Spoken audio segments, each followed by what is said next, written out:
there's a barrier between you and a big dream or a big goal, you've got to reach out and touch it and push it a little bit, because you might discover that barrier that you point at and blame is actually inside of you. And the gift in discovering that it's your own fear that's getting in your way is that you then gain the power to solve that problem. This is an important step in the big picture KindEdge.com process of getting big change moving forward in small bite-sized steps.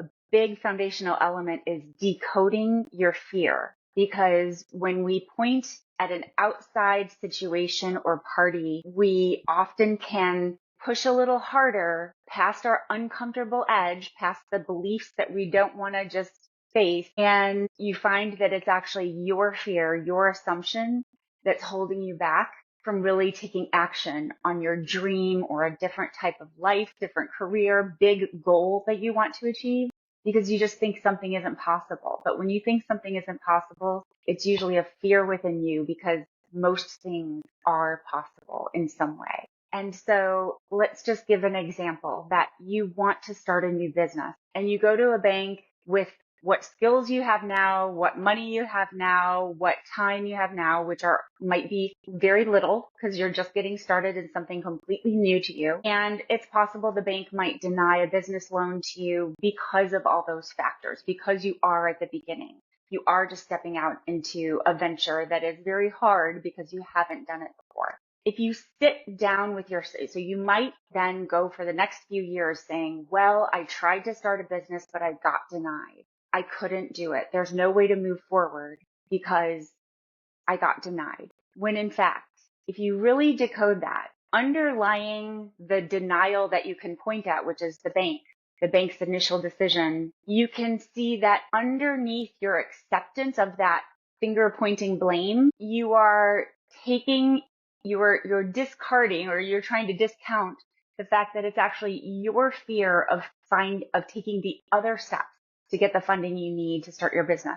And the ironic thing is, when you actually go the harder route around to get your goal met, you will gain more skills. You're kind of on a journey where, Lord of the Rings or Star Wars, any hero's journey story, you will find along the way you're accidentally being tested and forced to gain skills. You're accidentally needing to partner with new people, and you gain your team. Sometimes being pushed back and then having to do something the hard way around is good for you. You might be, however, afraid of that other way around, the way that isn't the click one button and get the answer, get the funding. You might need to gain the confidence and overcome a fear of promoting yourself in front of a large number of people or in front of experts, very influential investors.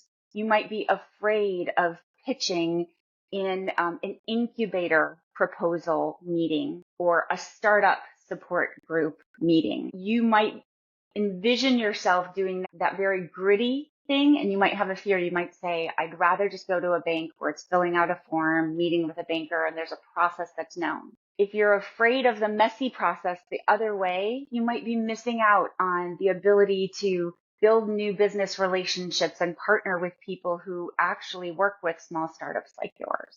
There are so many gifts in approaching your fears and kind of taking anything that's in your way and saying, well, what's the part of that I'm creating? What's the part of that challenge or barrier that I own? Because guess what? That's where there's a superpower. You can just simply get over a fear and gain the skills to get over that fear, which is a skill you're going to use going forward in every business venture attempt. And you will then open a new door, open a new path, kind of grow and have a better chance of succeeding. So a lot of times when people say, every day people mention to me, I've been wanting to try to start this. I've been craving a new way of making money, a new health habit, a goal. I've been wanting to do this, and when you hear that but, it's usually pointing at someone else or something else.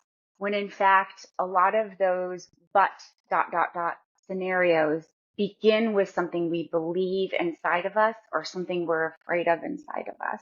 So I encourage you that if you do have, if your life is perfect the way it is and you have nothing unfinished, you have no unfinished business, you have no books unwritten in your life, metaphorically, if everything's good, just stay the course in what you're doing. But if you have this little itch and this little desire and this little craving in the back of your head, think about what the action-oriented steps are that you can take. And even if you envision yourself feeling silly or different or out of the box, take that action. We talk about that on KindEdge.com. Seek change. If it feels different from what your normal day is, go in that direction. Seek change. Push past your uncomfortable edge. So KindEdge.com is about finding the sustainable path to win the long game of something big, difficult, and important. But the way you get there is pushing past your uncomfortable edge, that one thing you would never do in the past because it seems too awkward, too difficult, too mature, too adult, too disruptive, too selfish. Anything that's just right at your edge that you wouldn't do, but you would open up new doors if you did push that past that uncomfortable edge. That is what we're trying to do at KindEdge.com to unlock the alternate ending to your life. I want you to build the thing you imagine or the life that you crave. And I hope you will join me on this KindEdge journey. And I think it's not going to be easy, but it's going to be fun. And I'm all dressed up because I'm at my best friend's wedding. But I thought, I am committed to continuing to communicate on this passion project of mine every day, rain or shine. I wanted to touch base and share this message. Please subscribe and please give a few comments to help me know what pieces of this are helpful and what pieces of this you're struggling with. Have a great day.